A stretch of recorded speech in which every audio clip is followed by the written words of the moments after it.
Seja mais paciente com a sua família. Eu sei que é difícil lidar com tudo que acontece dentro da sua casa, lidar com a sua mãe, lidar com o seu pai. Mas enquanto você buscar fugir dos problemas que estão dentro da sua casa, eles vão te procurar onde quer que você esteja fora dela. Imagina que um homem foi preso porque ele furtou alguma coisa. E ele tem que ficar ali na cadeia, eu não tenho nem ideia como é que funciona isso, mas digamos que ele vai ficar na cadeia por um ano. E ele passa 6 meses tendo que lidar com os problemas que ele mesmo colocou na vida dele. Só que chega um ponto e ele diz, quer saber, eu cansei de lidar com esses problemas, eu vou simplesmente fugir da prisão. E ele começa a planejar a fuga dele, ele começa a planejar como vai ser quando ele sair da cadeia e ele consegue. Ele vai para uma cidadezinha distante e ali ele encontra tudo o que ele sempre quis. Ele encontra amigos, ele encontra uma família, ele encontra uma igreja e naquela cidadezinha ele recomeça a vida dele. A polícia começa a ir atrás dele e finalmente o encontra. A pena dele não é mais 1 ano,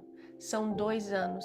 3 anos. Porque por mais que ele achasse que ele podia fugir dos problemas dele, se ele não enfrentasse em algum momento, aqueles problemas viriam em dose dupla para a vida dele. E é literalmente a mesma coisa que acontece com você. Se você busca fugir dos problemas que você encontra dentro da sua casa, esses problemas vão voltar para a sua vida, só que agora em dose dupla, em dose tripla. Não adianta achar que quando você casar vai dar tudo certo, porque você não vai mais conviver com a sua mãe, você não vai conviver mais com seu pai, com sua irmã, porque por mais que você passe por aquele período de felicidade, como o ladrão passou naquela cidadezinha, em algum momento esses problemas vão te encontrar de novo e vão querer se repetir na sua vida, só que com pessoas e momentos diferentes. E é por isso que antes da gente sair de casa, antes da gente encontrar alguém, a gente precisa resolver os nossos problemas dentro da nossa casa hoje. E eu não tô falando que a gente vai ser perfeito dentro de casa, que a gente vai perdoar 100%, não, mas a gente precisa encontrar um ponto de equilíbrio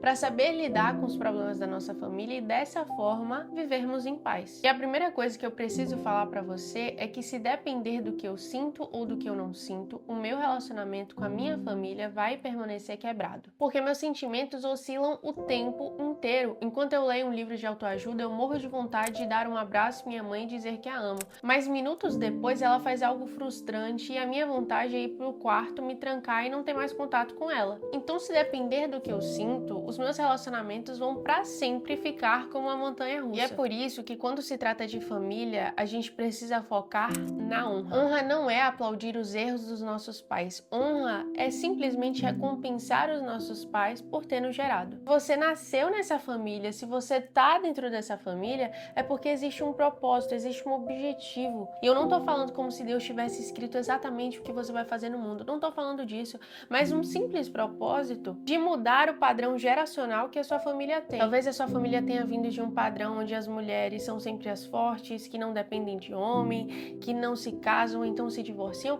e você chegou justamente para mudar esse padrão. Você chegou justamente para ser diferente das últimas gerações da sua família. Você chegou para oferecer o perdão, você chegou para mostrar que tá tudo bem ser vulnerável, você chegou para mostrar que existe sim a capacidade de ter uma família feliz. Então, olha que privilégio ter nascido para mudar o padrão da família que você está. E se não fosse por seu pai, se não fosse por sua mãe, você nunca teria esse propósito de vida. Como honrar os nossos pais por ter dado a nós o maior privilégio, que é a vida. São coisas pequenas, mas que mudam completamente a nossa relação com o nosso pai, com a nossa mãe, com a nossa irmã, com o nosso irmão.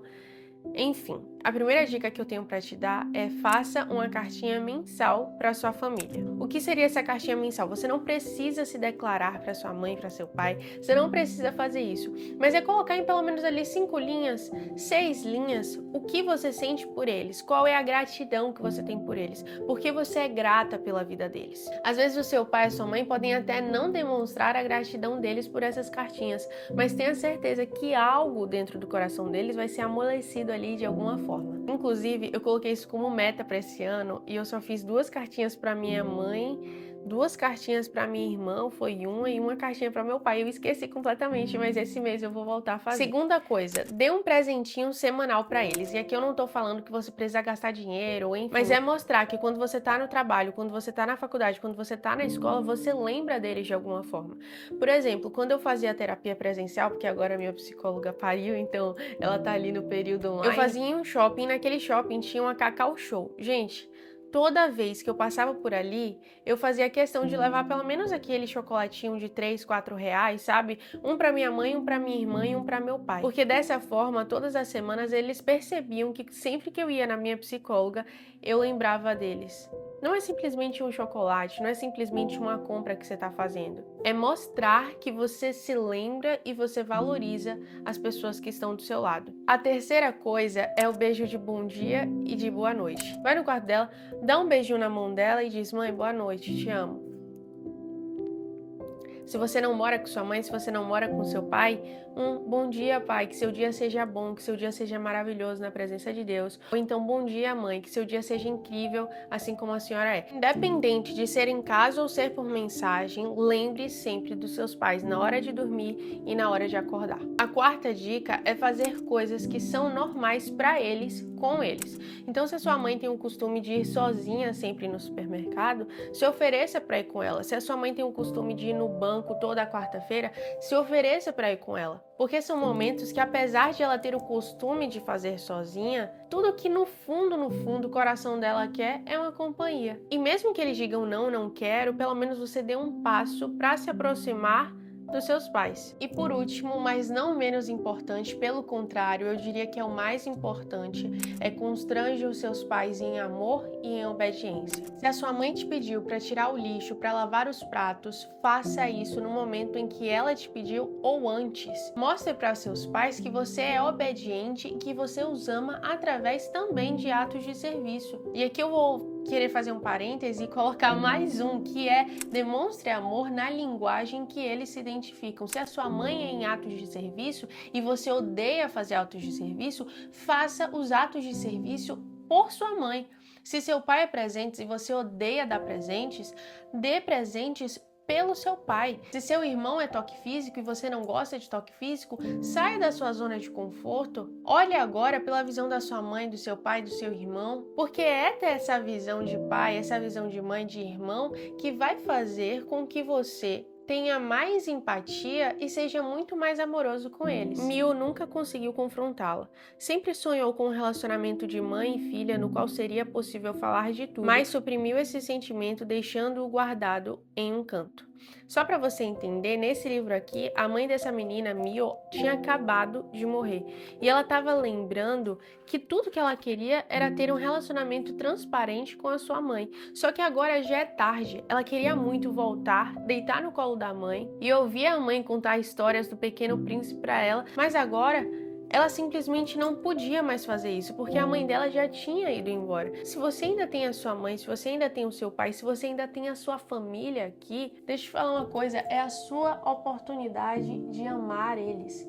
É a sua oportunidade de ser mais paciente com eles. É a sua oportunidade de dar amor a alguém que talvez você não sinta que te dá amor. Mas o primeiro passo é seu. Se você esperar que a sua mãe, que o seu pai, que o seu irmão deem esse primeiro passo para tornar a família de vocês mais feliz, você vai ter que esperar sentado e talvez quando sua mãe morrer, quando seu pai morrer, você tenha esse mesmo pensamento de eu sempre quis, mas agora eu não posso mais. Lembra que os seus pais te amam da forma deles, era outra época, era outra geração. Eles passaram por coisas que você não passou, talvez coisas piores do que você passou. Eles estão sendo o melhor que eles podem e tente enxergar não as palavras que eles te dizem, não as ações que eles agem com você, mas os sentimentos deles.